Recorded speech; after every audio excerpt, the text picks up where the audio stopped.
এগৰাকী উচ্চ শিক্ষিত যুৱক IIT ৰুৰকীৰ পৰা তেওঁ এগৰাকী ইঞ্জিনিয়াৰ হিচাপে পাছ কৰিছিলে আৰু এইগৰাকী যুৱকে নিজৰ 20 লাখ টকীয়া চাকৰি বাদ দি ধৰ্ম প্ৰচাৰ কৰা আৰম্ভ কৰে। কিন্তু এই যুৱকগৰাকীয়ে ধৰ্ম প্ৰচাৰৰ নামত এনে এক কাণ্ড কৰিছে যি কাণ্ডই সমগ্ৰ দেশত এতিয়া খলকনিৰ সৃষ্টি কৰিছে।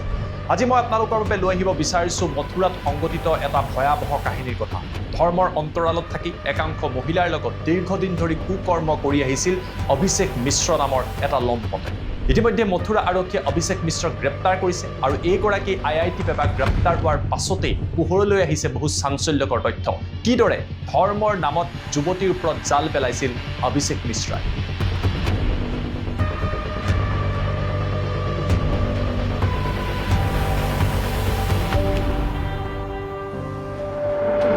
নমস্কাৰ, মই জ্যোতিদীপ বৈশ্য।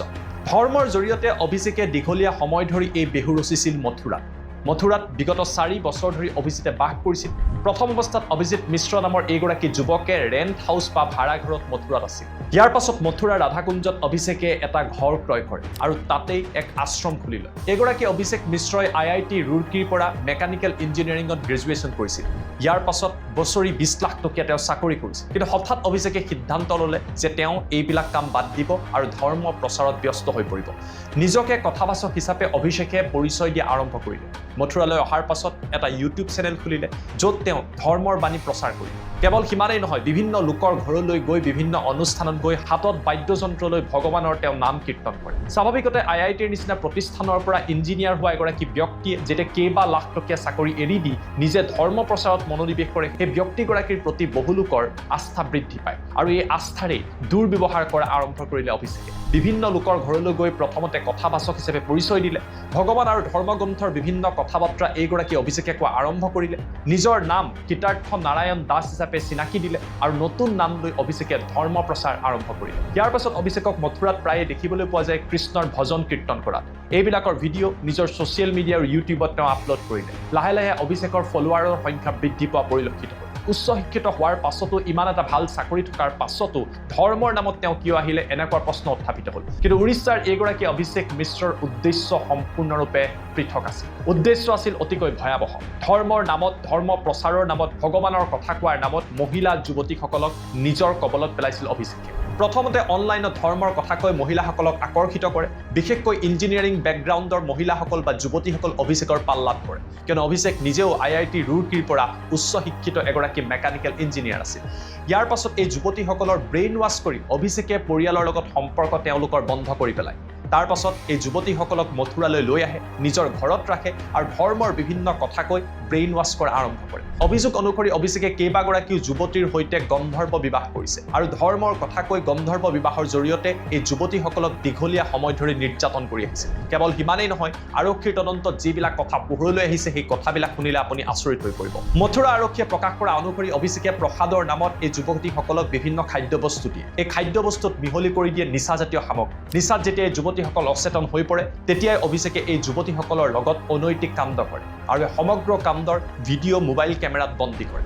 ইয়াৰ পাছত এই ভিডিঅ'ৰ সহায়ত এই মহিলাসকলক, যুৱতীসকলক ব্লেকমেইল কৰে, তেওঁলোকৰ পৰা টকা ডিমাণ্ড কৰে আৰু তেওঁলোকক ভাবুকি দিয়ে এই কথাবিলাক যদি আনক ক'ৰবাত কৈ দিয়ে, অনলাইনত এই ভিডিঅ'বিলাক লিক কৰি দিব। বাধ্যত পৰি যুৱতীসকল অভিষেকৰ লগত থাকিবলৈ বাধ্য হয়। বিগত 4 বছৰত অভিষেকে দীঘলীয়া সময় ধৰি ধৰ্মৰ প্ৰচাৰৰ নামত, ধৰ্মৰ কথা কোৱাৰ নামত, ভজন কীৰ্তন কৰাৰ নামত এই অনৈতিক কাৰ্যসমূহ সংগঠিত কৰি আহিছিল। অভিযোগ অনুসৰি অভিষেকৰ এই কথাবিলাক তেখেতৰ মাতৃয়ে এটা সময়ত গম পায়। ইয়াৰ বাবে তেখেতৰ মাতৃয়ে অভিষেকৰ সংগ এৰি উৰিষ্যালৈ গুচি যায়। আত্মীয় স্বজনেও অভিষেকৰ লগত সম্পৰ্ক বন্ধ কৰি দিয়ে। ইয়াৰ পাছত এইগৰাকী ভণ্ড বাবা অভিষেকে যেন যুৱতীক নিৰ্যাতন কৰাৰ লাইচেঞ্চে পালে। এগৰাকী দুগৰাকী নহয়, কেইবাগৰাকী যুৱতীৰ লগত এই ঘটনা সংগঠিত কৰিল। কিন্তু অভিষেকৰ অৱশেষত বেয়া দিন আহিল। ছত্তীশগড়ৰ এগৰাকী যুৱতীৰ সৈতে অভিষেকে অনুৰূপ ঘটনা সংগঠিত কৰিছিল। আনকি যুৱতীগৰাকীৰ পৰিয়ালকো অভিষেকে ভাবুকি দিছিল আৰু ভিডিঅ' ভাইৰেল কৰি দিয়াৰ হুমকি দিছিল।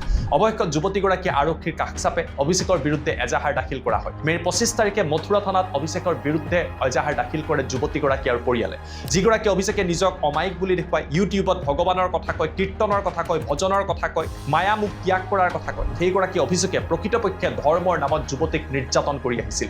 ধৰ্মৰ আফিং খুৱাই মহিলাসকলক এক প্ৰকাৰৰ পৰিয়ালৰ পৰা বিচ্ছিন্ন কৰি পেলাইছিল আৰু ইয়াৰ জৰিয়তে এক সাম্ৰাজ্য গঢ়ি তোলাৰ চেষ্টা কৰিছিল। নিজৰ ঘৰতে অভিষেকে আবদ্ধ কৰি ৰাখিছিল কেইবাগৰাকী যুৱতী।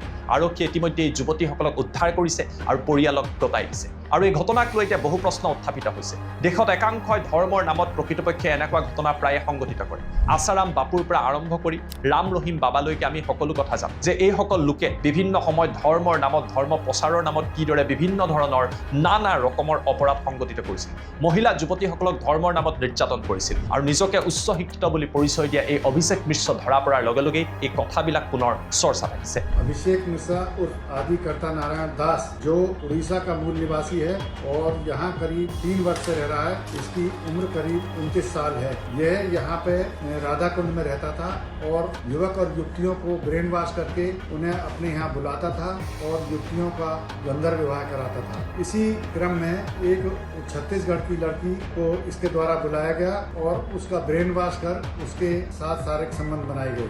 उसके द्वारा दिनांक 25/5/26 को थाना गोवर्धन पर तहरीर देकर एक अभियोग पंजीकृत कराया गया। इसी अभियोग में आज अभिषेक मिश्रा को गिरफ्तार किया गया है। विधिक कार्रवाई अमल में लाई जा रही है।